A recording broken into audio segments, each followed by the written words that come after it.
Daniel, capítulo 6. Eu vou começar a leitura pelo último versículo do capítulo anterior, tá bom?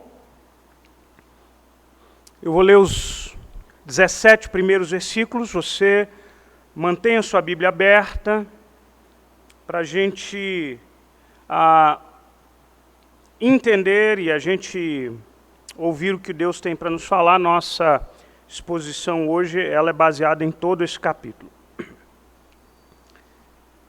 Daniel, capítulo 6. Eu vou começar a leitura pelo último versículo, os dois últimos versículos do capítulo 5, ok? Naquela mesma noite foi morto Belsazar, rei dos caldeus, e Dario o Medo, com 62 anos, se apoderou do reino. Pareceu bem a Dario constituir sobre o reino a 120 sátrapas que estivessem por todo o reino, e sobre eles 3 presidentes, dos quais Daniel era um deles, aos quais estes sátrapas dessem conta para que o rei não sofresse dano. E então o mesmo Daniel se distinguiu destes presidentes e sátrapas, porque nele havia um espírito excelente. E o rei pensava em estabelecê-lo sobre todo o reino. E então os presidentes e os sátrapas procuravam ocasião para acusar a Daniel a respeito do reino, mas não puderam achá-la, nem culpa alguma, porque ele era fiel, e não se achava nele nenhum erro, nem culpa. Disseram, pois, estes homens: nunca acharemos ocasião alguma para acusar este Daniel, se não a procurarmos contra ele na lei do seu Deus. E então estes presidentes e sátrapas foram juntos ao rei e lhe disseram: ó rei Dario, vive eternamente. Todos os presidentes do reino, os prefeitos e sátrapas, conselheiros e governadores, concordaram que o rei estabeleça um decreto e faça firme o interdito, que todo homem que por espaço de 30 dias fizer petição a qualquer deus ou a qualquer homem, que não a ti, ó rei, seja lançado na cova dos leões. Agora, pois, ó rei, sanciona o interdito e assim a escritura, para que não seja mudada, segundo a lei dos medos e persas, que não se pode revogar. Por essa causa, o rei Dario assinou a escritura e o interdito. Daniel, pois, quando soube que a escritura estava assinada, entrou na sua casa e em cima no seu quarto, onde havia janelas abertas do lado de Jerusalém, 3 vezes por dia se punha de joelhos e orava e dava graças diante do seu Deus, como costumava fazer. Então aqueles homens foram juntos e, tendo achado Daniel a orar e a suplicar diante do seu Deus, se apresentaram ao rei a respeito do interdito real e lhe disseram: não assinastes o interdito, que por espaço de 30 dias todo homem que fizesse petição a qualquer deus ou a qualquer homem, e não a ti, ó rei, fosse lançado na cova dos leões? Respondeu o rei e disse: essa palavra é certa, segundo a lei dos medos e persas, que se não pode revogar. E então responderam e disseram ao rei: esse Daniel, que é dos exilados de Judá, não faz caso de ti, ó rei, nem do interdito que assinaste. Antes, 3 vezes por dia, faz a sua oração. Tendo o rei ouvido essas coisas, ficou muito penalizado e determinou consigo mesmo livrar a Daniel, e até o pôr do sol se empenhou por salvá-lo. Então aqueles homens foram juntos ao rei e lhes disseram: sabe, ó rei, que há a lei dos medos e persas, e nenhum interdito ou decreto que o rei sancione se pode mudar. Então o rei ordenou que trouxessem a Daniel e o lançasse na cova dos leões. E disse o rei a Daniel: o teu Deus, a quem tu continuamente serves, que ele te livre. Foi trazida uma pedra e posta sobre a boca da cova. selou-a o rei com o seu próprio anel e com seus grandes, para que nada se mudasse a respeito de Daniel. E então o rei se dirigiu para o seu palácio e passou a noite em jejum, e não deixou trazer à sua presença instrumentos de música, e fugiu dele o sono. Eu li um versículo a mais. Vamos orar ao Senhor. Pai querido, Pai santo, nós pedimos ao Senhor, em nome de Jesus, a direção que vem do alto, que vem do Espírito Santo. Nós nos reunimos aqui como Igreja de Jesus, a outros tantos que nos assistem pelas mídias sociais da Igreja, e a todos quantos nos ouvem, nós pedimos ao Senhor que o Teu Espírito Santo aplique em nós a Tua palavra. Há muitas diferentes e diversas necessidades, expectativas. Os corações e as vidas aqui representadas vivem situações diferentes, e nós precisamos de Ti. Essa palavra é santa e sagrada, porque é a palavra do Senhor. E porque é a palavra do Senhor, nós precisamos ouvi-la. Fala, pois, aos nossos corações, em nome de Jesus. Amém, Senhor. Irmãos, nós chegamos aqui no capítulo 6 de Daniel. Nesses 6 capítulos nós completamos o que a gente chama de o bloco histórico. Todas as histórias contadas por Daniel, nós as encontramos nesse capítulo. Do capítulo 7 em diante, os pastores que aqui pregam vão ter um grande desafio, porque nós vamos tratar das visões de Daniel. Mas até então, o que nós ouvimos aqui foi as histórias e as narrativas que envolviam Daniel e os seus amigos no seu contexto. A gente leu os últimos versículos do capítulo 5, e a gente viu ali o final do reino chamado Reino da Babilônia. O último dos seus reis, aquele homem chamado Belsazar, caiu pelo poderio bélico do império que nós chamamos de Império Medo-Persa. Há uma grande discussão, porque nós lemos aqui acerca de Dario, e lá adiante, nos últimos capítulos de Daniel, você ouvirá falar do rei Ciro. Há uma grande discussão acerca de se eram reis diferentes, ou se este aqui é o mesmo rei, e a própria Bíblia nos dá margem, muito embora o último versículo do capítulo diz que Daniel, pois, versículo 28, Daniel, pois, prosperou no reinado de Dario e no reinado de Ciro o persa. Gramaticalmente, esse mesmo versículo pode ser traduzido da seguinte forma: Daniel prosperou no reinado de Dario, sim, no reinado de Ciro o persa.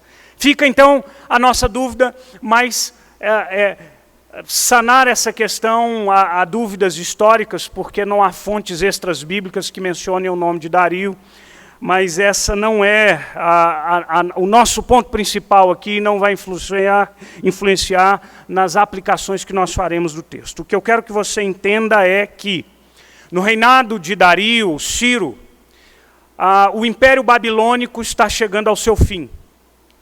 Está encerrando, ou melhor, perdão, o cativeiro, o exílio de 70 anos que fora profetizado pelos profetas, anunciado por muitos profetas, dentre eles Jeremias. Se você ler o primeiro capítulo de Esdras, você vai ver Ciro, esse mesmo rei, decretando e permitindo a Esdras o retorno dos primeiros exilados que tiveram a oportunidade de retornar. Leia os livros de Esdras e Neemias e você vai encontrar essa narrativa. A reconstrução de Jerusalém, a reconstrução do Templo de Jerusalém. O que a gente tem aqui com esse império agora, sob a liderança que era até agora dos babilônicos, agora um outro grande império, chamado de Império Medo-Persa. Eles haviam acabado de conquistar essa região do Antigo Oriente. E eu quero que você se lembre que há um vasto território. E por uma organização política, por conta da extensão geográfica, o que o rei Dario faz? Diz a Bíblia que esse rei é a autoridade máxima. Abaixo desse rei a gente encontra uma estrutura hierárquica, que é, abaixo dele existem 3 governadores, chamados assim de governadores. Um deles é Daniel. E abaixo desses 3 governadores, espalhados por esse vasto império, há 120 sátrapas, ou administradores, ou vice-governadores. O fato é que essas lideranças, esses 120 sátrapas, eles governam, eles administram essas regiões, e eles estão prestando contas a esses 3 governadores, dentre os quais um deles é Daniel. E aqui, então, esse é o contexto que a gente vai aprender algumas lições da palavra de Deus a partir desse capítulo 6. Bom, o que me chama a atenção, irmãos, é que o desenrolar dessa história de Daniel sendo lançado ele na cova dos leões, é que tudo acontece por conta da firmeza do caráter e do compromisso de Daniel com Deus. Pensando nisso, o que eu queria falar hoje à noite, o que eu queria propor, é pensar em alguns desafios da vida cristã. Eu acho que a gente pode olhar para a vida de Daniel nesse capítulo e pensar sobre 3 desafios que eu quero apresentar para vocês. 3 desafios para a nossa vida e para o nosso viver cristão. Vamos para o nosso primeiro desafio que a gente pode aprender com Daniel. Primeiro desafio da vida cristã é entender que a vida cristã exige de nós uma vida excelente. Irmãos, o que eu quero dizer com isso? Olha para a vida de Daniel. Lembre-se que agora Daniel já é idoso, já é velho. São passados quase 70 anos de exílio. Daniel já havia sobrevivido a alguns reis. Agora já estava sob uma outra liderança. Mas uma liderança entra, uma liderança sai, e Daniel ainda está lá a serviço da monarquia. Daniel sempre é requerido para trabalhar com os reis e líderes dessas regiões. E aí uma coisa nos chama a atenção. Quando a gente olha para a vida de Daniel, a gente vai ver Daniel sendo descrito a partir das suas qualidades. Lá no capítulo 4, no versículo 8, Daniel é descrito como alguém que tem o espírito dos deuses santos. Preste atenção que essa é uma descrição da perspectiva de alguém que é pagão. E alguém que olha Daniel fala, esse cara tem o espírito dos deuses santos. Esse homem é diferente. Agora, a gente encontra aqui Daniel sendo descrito como um homem de espírito excelente. Capítulo 5, versículo 2, usa o mesmo termo. Daniel é um homem de espírito excelente. Olha uma coisa importante que a gente precisa entender e a gente precisa aprender. É muito comum em nosso meio, antigamente a gente ouvia isso mais, as pessoas falando de si mesmas, elas diziam assim, olha, na minha vida secular, eu sou professor. Olha, na minha vida secular, eu sou bancário. Usava-se, talvez você já tenha ouvido essa distinção, mas usava-se essa distinção para diferenciar aquilo que eu exerço de segunda a sábado e aquilo que eu sou domingo na igreja. Eu não gosto muito dessa nomenclatura, eu não gosto muito dessa definição, porque para mim me parece que a gente separa a nossa vida em 2 espaços que não se comunicam. A sua vida secular e a sua vida na igreja. Daniel não separava a sua vida dessa forma. Daniel não separava o secular do sagrado. E aí uma coisa interessante você pensar, que de uma certa perspectiva não há vida secular ou sagrada. Porque para nós, qualquer aspecto da nossa vida precisa ser sagrado. Sabe por quê? Porque nós vivemos a nossa vida corandel, ou seja, diante da face do Senhor. Para quem vive a sua vida diante da face de Deus, precisa entender que qualquer coisa que você quiser, lembra do que o apóstolo Paulo dizia?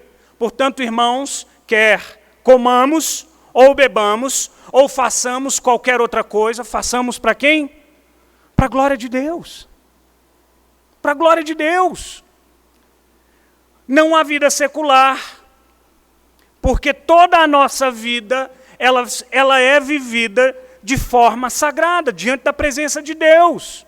Qualquer coisa que você for fazer, seja domingo, seja segunda a sábado no seu trabalho, você precisa fazer com a mesma perspectiva de que está fazendo na presença de Deus. Sabe o exemplo que eu costumo dar para a gente acabar com essa dicotomia? E por conta dessa dicotomia, tá, gente? A gente vive vidas duplas às vezes. Eu vou para a igreja, eu levanto as mãos aos céus, eu me sinto comprometido com o Senhor, eu limpo o meu linguajar, mas quando eu chego lá fora, quando acaba a minha vida sagrada, eu começo a minha vida secular. E aí eu esqueço tudo aquilo que eu aprendi no domingo, e eu faço tudo o contrário àquilo que eu professei no domingo. Está errado. Sabe o exemplo que eu costumo dar? Lembra de Jesus? Pensa em Jesus. Quando é que Jesus era mais santo? Lá no monte, lembra do Monte da Transfiguração, aquela visão arrebatadora? Ou lembra da intensidade da oração de Jesus no Getsêmani? Mas Jesus também caminhou na casa de pecadores, comendo e bebendo. Jesus também foi a um casamento celebrar. E a minha pergunta é, quando é que Jesus era mais santo? No Monte da Transfiguração ou comendo e bebendo lá na casa de Zaqueu? Jesus era igualmente santo. Jesus era o mesmo santo no Monte da Transfiguração, como era na vida cotidiana e nos seus afazeres diários. Entende o meu ponto, irmãos, onde eu quero chegar? O que eu estou dizendo aqui é que a excelência do trabalho de Daniel era visto como um dom de Deus. Daniel era um homem competente naquilo que ele fazia. A sua vida espiritual e a sua santidade eram a fonte do seu trabalho dedicado. Por isso, ele era descrito como um homem de espírito excelente. O cara que punha a mão em qualquer coisa e a coisa era bem feita. Olha o que diz o verso 3. E então, o mesmo Daniel se distinguiu destes presidentes e sátrapas, porque nele havia um espírito excelente. E ele exerceu um trabalho tão bom, que diz o verso, que o rei pensava em estabelecê-lo sobre todo o reino. É interessante que, entrando o rei, saindo o rei, todo mundo queria Daniel perto dele. E agora a minha pergunta se volta para você. E você, irmão? Você é excelente no que você faz? Preste atenção, eu não estou dizendo aqui que todo cristão precisa ter altas habilidades. Todo cristão precisa ser fenomenal nas suas habilidades cognitivas, intelectuais, ou seja, o que for. Nós somos pessoas ordinárias. O que eu estou dizendo aqui, e a excelência a qual eu me refiro, é a excelência que é esperada de todo e qualquer cristão. Todo. Não de uma classe especial de cristãos. Eu me refiro à nossa excelência moral. Aquilo que é demandado de todo cristão. É exatamente essa excelência que precisa influenciar tudo que você é e tudo que você faz. Porque tudo que você é e tudo que você faz precisa ser feito para a glória de Deus. Eu comentei aqui na semana passada da reclamação de um amigo que contratou um pintor que ele desconfiava com propriedade, com argumentos sólidos, de que esse pintor estava roubando ele. E ele, com tristeza, continua a sua confissão, dizendo, e o pior que o cara é crente. Percebe que não condiz? Percebe que não dá para a gente harmonizar essas duas coisas? Tudo aquilo que você faz, é preciso que você o faça com excelência. Sabe por quê, irmão? Porque quando você diz que você é cristão, tudo aquilo que você faz deve vir marcado com o selo da presença de Deus, com o selo de Cristo na sua vida. A minha pergunta para você é: você é cumpridor dos seus deveres? As pessoas te conhecem, seja na sua vizinhança, no seu condomínio, na sua escola, na sua faculdade, pelo seu caráter. Você leva a sua honestidade até as últimas consequências? Você é pontual no seu trabalho? Aí eu fico imaginando, muita gente fala assim, não, pastor, aí já é demais, né? A gente é brasileiro, né? Como é o seu relacionamento com os seus colegas de trabalho? Você já por acaso ouviu conversando com alguém que vocês conhecem, sei lá, algum conhecido comum, e quando vocês conversam acerca de fulano, eu conheço fulano, puxa, você conhece? Conheço, ele é lá da minha igreja, a pessoa diz, Sabe o que eu me lembro? Eu me lembro que eu estava no meu ensino médio, e aí eu conversando, e eu achava que eu era crentão, assim, sabe? Puxa, eu participava de clubinho bíblico, e eu conversando com uma colega de ensino médio, e em algum momento eu falei para ela que eu era da igreja, ela disse, você? Sim, eu! Adriano! Gente, aquilo me destruiu. Falei, por que eu estou fazendo que é tão contrário, é tão incoerente que faz essa pessoa duvidar de mim? E eu continuo a minha pergunta para você. E você, mulher? Como os homens do seu trabalho olham para você? E você, homem, o que as mulheres do seu trabalho testemunham acerca de você? Você, estudante, o que os professores falam de você? Que tipo de estudante você é? Qual é o testemunho dos seus colegas sobre a sua vida? Por quais características você é conhecido na escola? Ou você é aquele que é participativo na igreja, mas durante a semana você é uma pessoa absolutamente diferente? Irmãos, a vida cristã demanda de nós uma vida excelente, porque nós carregamos o testemunho de Cristo. E macular esse testemunho é algo muito sério e severo. Nós seremos cobrados por isso. Se você entende e se você leva a sério o seu cristianismo, você precisa levá-lo às últimas consequências. E a glória de Cristo precisa de alguma forma se resplandecer na sua vida. De forma ordinária, simples. Seja pela sua gentileza, seja por você ser uma pessoa prestativa no seu trabalho, seja por você ser competente no que faz, seja por você ser generoso, respeitador com seus colegas de trabalho, que as pessoas olhem para você e digam, o que acontece com você? Por que você é assim? Segundo desafio da vida cristã, que nós aprendemos com Daniel, a vida cristã resultará, entenda isso, é uma afirmação, isso não é uma pergunta. a vida cristã resultará em lutas e perseguições. E por que eu afirmo isso? Porque a palavra afirma isso. E afirma sobejamente. Daniel sofreu perseguições por causa da retidão do seu caráter. Irmãos, o temor a Deus por parte de Daniel determinavam que espécie de homem ele era.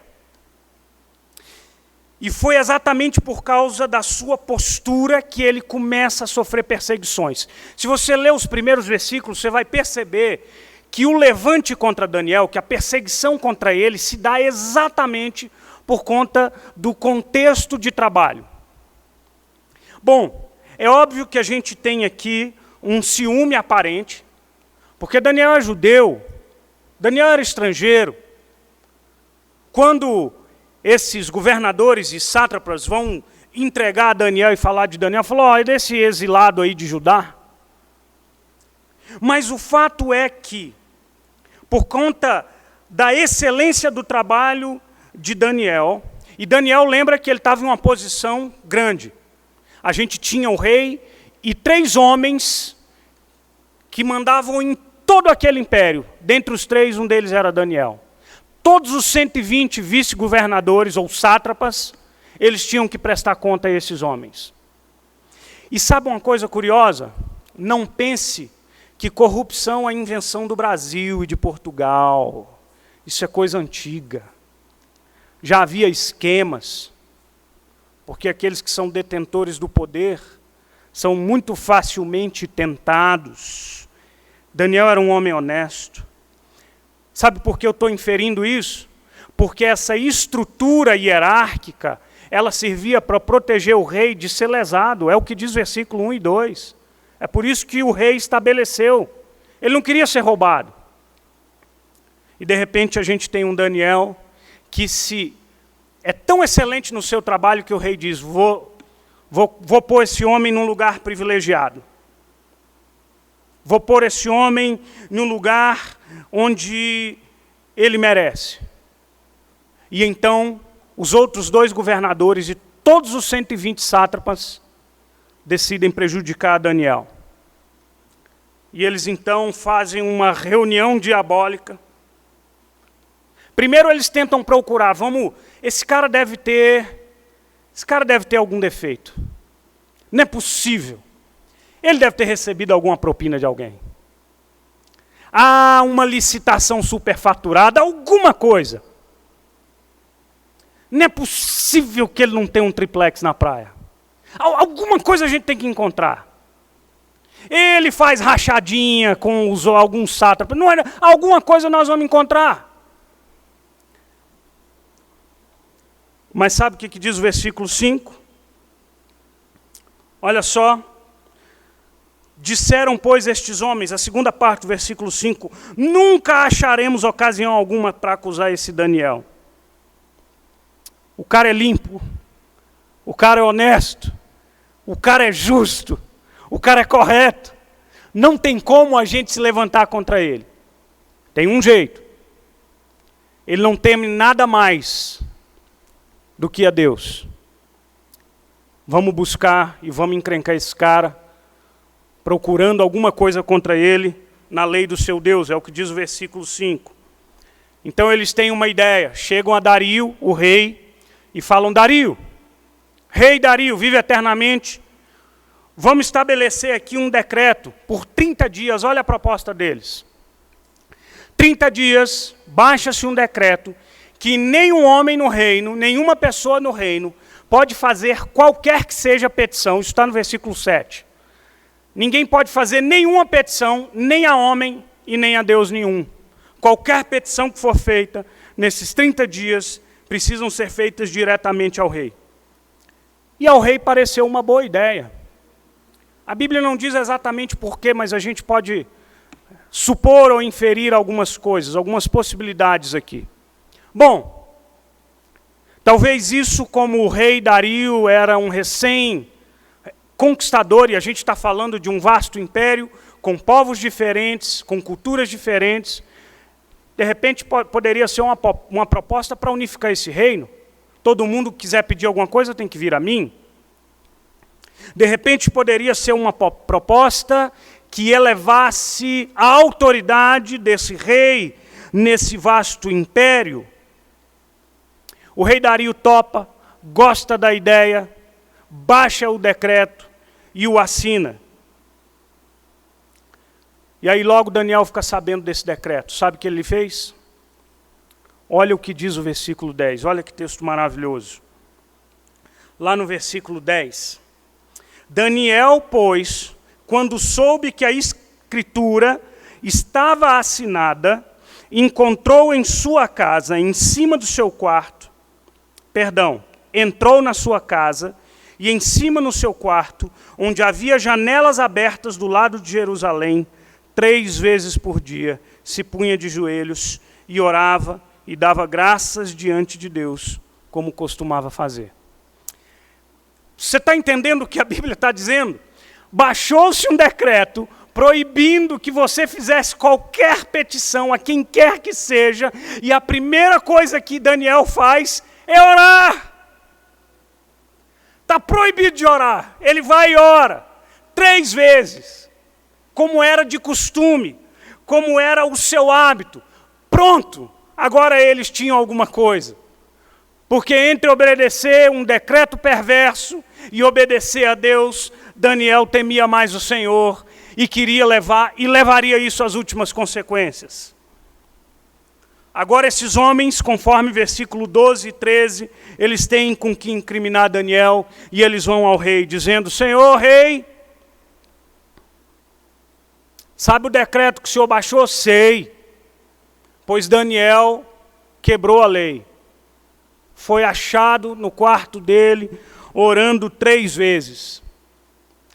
Aí Dario caiu em si, e diz a Bíblia que ele ficou penalizado. Versículo 14. Tendo o rei ouvido essas coisas, ficou muito penalizado e determinou consigo mesmo livrar a Daniel, e até o pôr do sol se empenhou para salvá-lo. Dario gostava de Daniel. Puxa vida. Logo Daniel.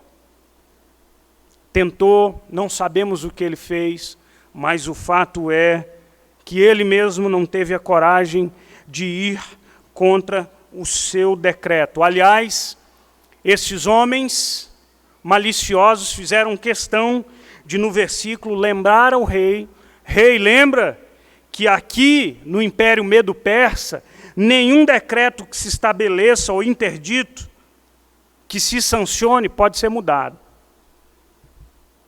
Decretou, tem que cumprir.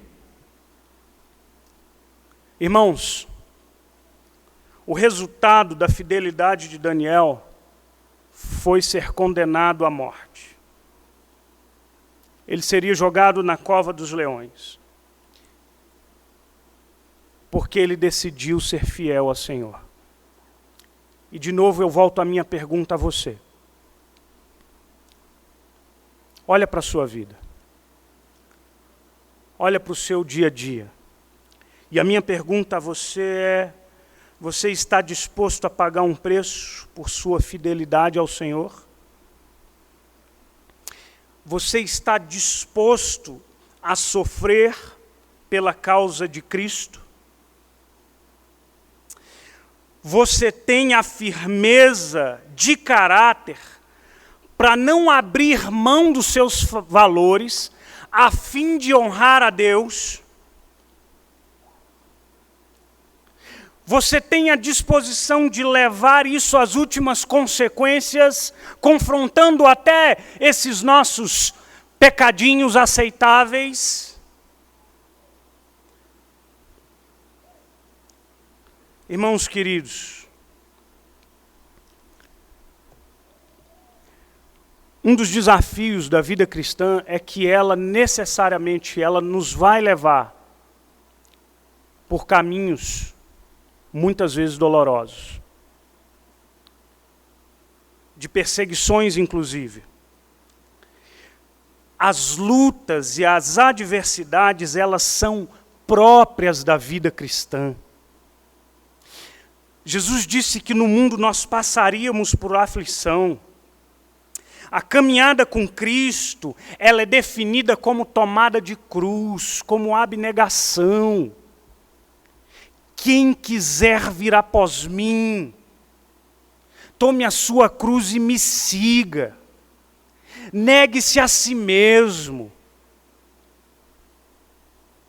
O apóstolo Paulo já alertava a Timóteo, lá na sua segunda carta a Timóteo, capítulo 3, versículo 12, dizendo: ora, todos quantos querem viver piedosamente em Cristo Jesus serão perseguidos. Se você quiser levar o seu cristianismo a sério, é fato, você encontrará oposição. Sabe qual é o problema que me dói na alma? Tem muita gente que faz coisa errada e começa a colher fruto do erro e quer se esconder atrás do manto do perseguido em nome de Jesus. O reverendo Augusto Nicodemos disse uma coisa curiosa acerca desse texto. Ele diz: sabe aquele pastor, de repente recebe a ligação do irmão da igreja dizendo: pastor, ore por mim. Meu patrão me mandou embora. Por quê, irmão? Porque ele não gosta de crente. Ele persegue os crentes. E eu sou um crente fiel. E por alguma razão, esse pastor em alguma ocasião encontra esse chefe. Falou: ô fulano, você mandou ciclano embora? Claro, pastor. Por quê? Pensa num funcionário ruim.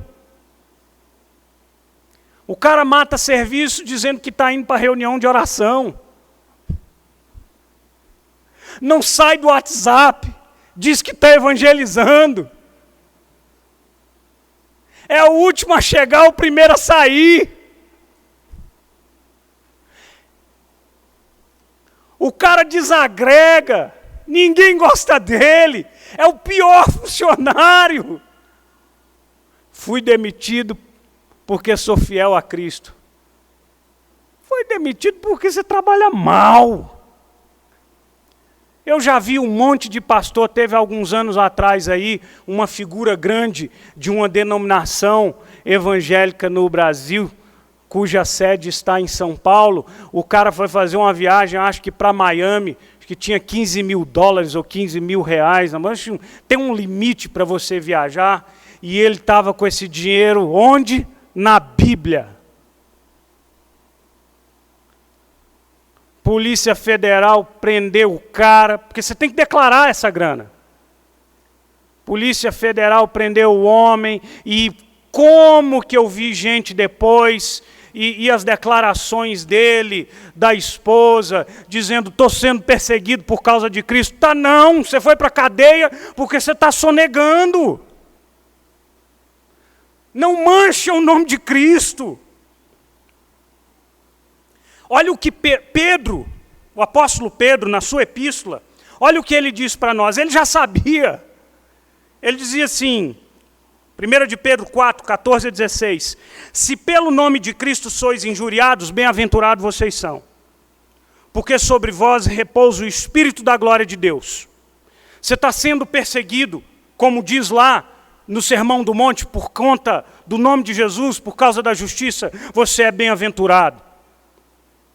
Agora Pedro continua: não sofra, porém, nenhum de vós como um assassino, ladrão, malfeitor, como quem se intromete em negócios de outrem, mas se sofrer como um cristão. Não se envergonhe disso, antes glorifique a Deus com esse nome. Você está sofrendo no seu trabalho? Que seja por sua honestidade, não por sua falta de caráter. Irmãos, há desafios para nós, e eu acho que, eu tenho sido repetitivo no que diz respeito a esse tema. A gente tem vivido num tempo que está se distanciando, um mundo secularizado, que cada vez se distancia mais do Senhor. E as leis que vão sendo estabelecidas, cada dia mais caminham em direção oposta às leis de Deus. No Brasil, a gente ainda vê uma coisa incipiente, Mas eu já citei uma dezena de exemplos para vocês. Li recentemente que uma corte norte-americana tomou a guarda de uma criança tinha entre 8 a 12 anos de idade, porque essa criança se dizia transgênero, e os pais cristãos não aceitavam encaminhar essa criança para um tratamento, para aquele processo de mudança de gênero, e essa criança foi retirada da sua família. A guarda dessa criança foi tomada dessa família. Entende o mundo que a gente está vivendo? Deixa eu te dar um exemplo simples aqui no Brasil, mas de alguma forma perigoso e que ilustra o que eu estou dizendo. Vocês lembram da lei da palmada? Qualquer um de nós, qualquer cristão em sã consciência, reprova a violência. E a gente sabe muito bem diferenciar o que é uma palmada de um ato de violência. Vocês viram o que aconteceu com aquele menino, como é o nome daquela criança no Rio de Janeiro? Henry. Aquilo é uma atrocidade, abominável, inominável. Aquele menino foi morto a pancadas por um homem cruel e frio.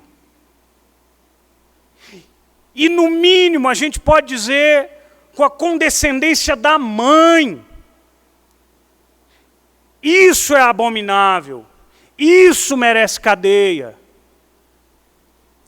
Agora fala eu e você, que fomos criados com umas boas palmadas. Diz se você é traumatizado por isso.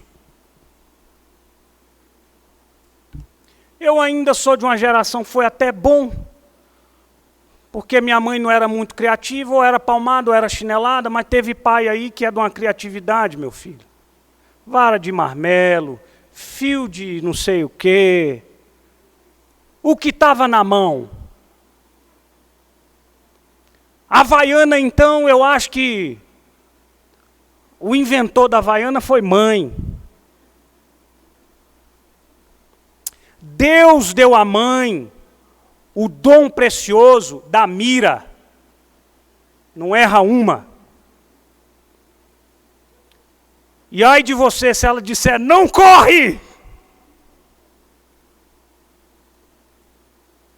Sempre amei minha mãe, meus pais, embora quando eu tomava umas boas chineladas, ela dizia assim, é para o seu bem, meu filho, ô raiva que dava. E aí, eu e você que somos cristãos, que acreditamos que uma boa palmada, não estou falando de ato de violência, eu estou dizendo de uma correção, dada de forma proporcional, na hora certa, do jeito certo, não é corretivo. Pior que palmada, gente, é biotônico Fontoura, acabou. E as leis que dizem respeito às questões da homossexualidade? Hoje nós estamos resguardados, mas a sutileza, por exemplo, das leis contra a homofobia. A Constituição nos reserva o direito e liberdade de profissão de fé. Nós confessamos a nossa fé. Nossas leis internas não podem ser invadidas pelas leis do Estado. Mas eu te pergunto, até quando? Até quando eu vou poder abrir minha Bíblia lá em Romanos 1 e presta bem atenção? Até quando eu olho para a palavra, e até então, e sempre assim será, eu olho para a homossexualidade, e eu entendo que esse é um comportamento condenado por Deus. Isso não é um ato de violência. Isso não me dá o direito de destratar, maltratar. Muito pelo contrário. Eu sou chamado a amar pecadores, sejam quais forem, a tratá-los com dignidade, porque eu mesmo sou um, alcançado pela graça, e preciso distribuir essa graça. Portanto, nenhuma convicção minha, bíblica, me dá o direito e a permissão de maltratar, de violentar alguém. Sabe por quê? Porque todos nós fomos feitos à imagem e semelhança de Deus. Mas até quando eu vou ter a liberdade desse discurso? Até quando a gente vai ter a liberdade quando, por exemplo, sei lá, abre uma vaga aí para zelador da igreja, aparece um homossexual e a gente diz, não pode. O cara vai lá e processa a gente. Você acha que a gente está longe desse tempo? Eu já falei para a turma pastorada aqui, graças a Deus todo mundo tem curso superior. A cela, o Marcinho ainda vai se dar melhor porque tem cela militar para ele. Para mim, para o Rafa, não tem. E aí? Vou abrir mão? Irmãos, ser fiel ao Senhor implica em confrontar pessoas, em confrontar leis que são contrárias às leis de Deus. Terceiro desafio para a gente encerrar, a vida cristã determina a forma como enfrentamos tanto a vida como a morte. Irmãos, sabe o que eu acho maravilhoso na reação de Daniel? Ele não se apavora com a possibilidade da morte. Sabe por quê? Por algumas razões. Uma delas é que Daniel entende e sabe acerca da brevidade da vida. Eu li aqui o verso 10. Quando Daniel soube da sua condenação, sabe o que ele fez? Foi orar. Mas eu quero te chamar a atenção para um detalhe. Olha o finalzinho do versículo 10. Diz assim, 3 vezes por dia se punha de joelhos e orava e fazia o quê? Dava graças a Deus. Dava graças diante do seu Deus como costumava fazer.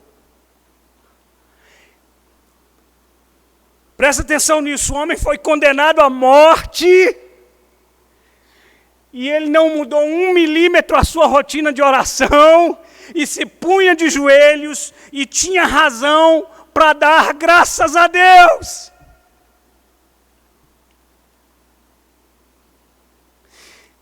Daniel tinha a consciência de que, irmãos, essa vida nesse mundo, ela é passageira. Pedro escreve a sua carta chamando os irmãos de peregrinos e forasteiros neste mundo. Paulo nos exorta lá em Colossenses a olharmos para as coisas do alto, em detrimento das coisas da terra. Há uma enormidade de versículos que descrevem a vida a partir da sua brevidade. Olha os adjetivos que nós encontramos na Bíblia para definir essa vida que nós temos. Sopro, neblina, sombra, breve pensamento. Presta atenção numa coisa, eu não estou dizendo que a Bíblia nos conduz e direciona para uma perspectiva de vida alienada. Não é isso. A vida é dom de Deus, precisa ser vivida intensamente. Mas o que o Senhor quer nos libertar é do apego. É da nossa tendência constante de acharmos que esse mundo é tudo que a gente tem. Porque se assim a gente vive, a gente não dá conta de perder nada. Domingo passado, eu relatei que eu tinha ido a alguns velórios. Hoje, sábado, eu fui fazer um outro velório. Mais uma morte, Covid-19. Mais uma mãe, a irmã aqui da igreja, Dona Ruth, perdeu o seu filho Claudinei, 48 anos de idade. Mais um pai de coração destroçado, 2 filhas, mais uma viúva que chora, mais irmãos que não mais verão o seu ente querido. E eu estava lá ontem, em mais um velório, o cemitério de Taguatinga lotado. E olhando para aqueles irmãos e de novo pensando, meu Deus, O que a gente tem que aprender com essa pandemia? E eu tenho para mim, seguramente, que eu tenho que ter a consciência de que esta vida, ela não é minha. Ela não me pertence, nem a minha, nem da minha esposa, nem das minhas filhas. Não, ela é sopro, ela vai, ela passa. E eu não posso viver nesse mundo achando que isso aqui é tudo que eu tenho, porque senão eu não suporto a perda de nada e nem de ninguém. Daniel sabia disso, ele vivia como um peregrino, ele já é um homem já idoso, mas encara a morte com paz. Isso é um segundo aspecto que eu quero mencionar. Daniel enfrenta com paz a adversidade. Irmãos, você já parou para pensar, e muitos autores fazem aqui esse contraste entre a reação de Dario, o rei, e a reação de Daniel? Depois você dá uma lida com calma na sua Bíblia, mas quando a gente olha para Dario, ele ficou consternado com a notícia de que Daniel agora iria para a cova dos leões. Como ele percebeu que não podia fazer nada, logo depois de Daniel ter sido colocado nas covas dos leões, uma pedra grande, um selo com um sinete real para que ninguém mexesse. Os versículos 18 a 20 dizem: então o rei se dirigiu para o seu palácio, passou a noite em jejum, não deixou trazer à sua presença instrumentos de música, e fugiu dele o sono. Esse homem não conseguiu dormir, ele ficou atordoado. Quando deu a manhã bem cedinho, pela manhã ao romper do dia, levantou-se, correu à cova dos leões. Quando ele chega à cova dos leões, com a voz triste, diz a Bíblia, ele diz: Daniel, servo do Deus vivo, dar-se-ia o caso que o teu Deus, a quem tu continuamente serves, tenha podido livrar-te dos leões. E o que ele ouve é uma voz saindo dentro da cova, com muita calma, dizendo: o rei vive eternamente. O meu Deus me livrou. Olha aqui para mim. Daniel, com seu compromisso, teve uma noite muito mais tranquila dentro de uma cova de leões do que o rei no luxo do seu palácio. Como isso é possível, irmão? Fala para mim. Como isso é possível? Sabe como? Com aquela paz que excede todo entendimento. É assim. Com aquela paz que, ainda que a circunstância não seja mudada, ela é derramada sobre as nossas vidas. Essa é a paz. Essa é a paz que um dia eu encontrei na vozinha Luzia, uma senhora lá da Primeira de Ceilândia, que eu já contei para vocês, que ela, morrendo no hospital, fim de vida, eu chego para visitá-lo no hospital, toco no ombrinho dela, pergunto como a senhora estava, Luzia, e ela vira-se para mim, muito fraquinha e com vozinha muito frágil, e me responde assim: quem tem Jesus tem tudo. Quem não tem nada, mas quem tem Jesus Cristo, no céu já tem morada. Que paz é essa? É a mesma paz que na terça-feira, 2 dias antes da minha mãe morrer, frágil, nos últimos suspiros de vida, eu olho para ela e digo: mãe, como é que a senhora está? E ela, com voz falha, diz assim: estou em paz, meu filho.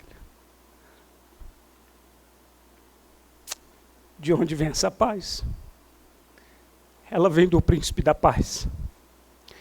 E não há adversidade que possa superar, suprimir, exceder a paz que vem do Senhor Jesus para as nossas vidas. É essa paz que Daniel tinha. Mas Daniel tinha mais. Daniel sabia o Deus que ele servia e ele tinha convicção de que esse Deus poderia livrá-lo. Irmãos, esse homem idoso, experimentou de Deus muitos livramentos. Daniel já é homem velho, experimentado.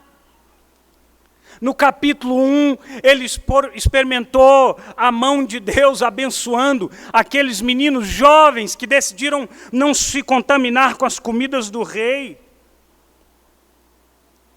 Esse mesmo Daniel experimentou o milagre de Deus quando recebe do alto a descrição do sonho e a interpretação do sonho do Nabucodonosor.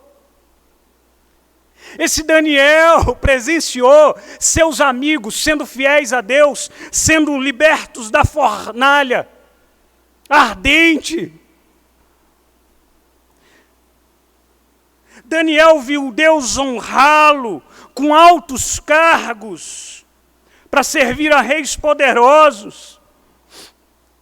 Daniel certamente poderia declamar as palavras do apóstolo Paulo em Efésios 3:20, dizendo: aquele que é poderoso para fazer infinitamente mais do que tudo quanto pedimos ou pensamos, conforme o seu poder que opera em nós. Daniel podia dizer: eu sei em quem tenho crido.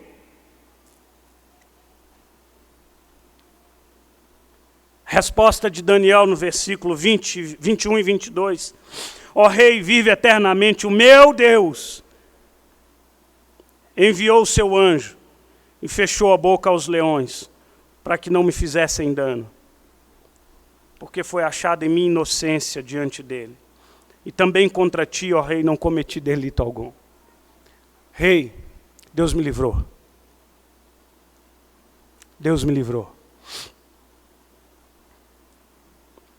Mas eu quero finalizar dizendo que Daniel sabia que Deus é soberano e o mesmo Deus que poderia livrá-lo e livrou, esse Deus também poderia não livrá-lo. Irmãos queridos, olhem aqui para mim. Nós amamos histórias de livramento, de milagres portentosos. Nós nos empolgamos com a manifestação do poder de Deus na vida do seu povo. É edificante ouvir histórias de cura, de livramentos. É maravilhoso. Mas Daniel sabia que se Deus quisesse, Deus não o livraria. Irmãos, a história da igreja cristã está cheia de relatos de libertações, como está cheio de relatos de gente que morreu por conta da sua fidelidade ao nome de Cristo. Lembra do livro de Atos, dos diáconos que foram eleitos? 2 se destacaram, Filipe e Estevão. Sabe como é que Estevão foi descrito? Como um homem cheio de fé e do Espírito Santo. Estevão morreu apedrejado. Filipe foi poupado. E o vemos lá no capítulo 8 pregando em Samaria e sendo usado por Deus. Por que Deus permitiu que Estevão fosse apedrejado e Filipe fosse liberto? Não sei. Logo adiante, capítulo 12 do livro de Atos, Pedro e Tiago, o irmão de João, foram presos por ordem de Herodes Agripa. Diz a Bíblia que Pedro foi liberto, mas Tiago foi morto ao fio da espada. Por quê, irmãos? Não sei, Deus é soberano. Na galeria dos heróis da fé, em Hebreus, no capítulo 11, há muitos que pela fé, diz o texto, subjugaram reinos, praticaram justiça, obtiveram promessas, fecharam a boca de leões, extinguiram a violência do fogo, escaparam ao fio da espada, da fraqueza tiraram força, fizeram-se poderosos em guerra, puseram em fuga exércitos estrangeiros. E nós celebramos a vida desses homens, louvado seja Deus, homens e mulheres.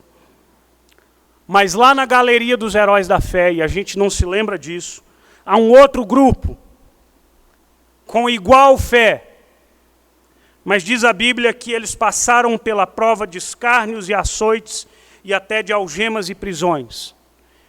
E diz o texto, versículo de 36 e 37, foram apedrejados, provados, cerrados ao meio, mortos ao fio da espada, andaram peregrinos, vestidos de peles de ovelhas e de cabras, necessitados, afligidos e maltratados.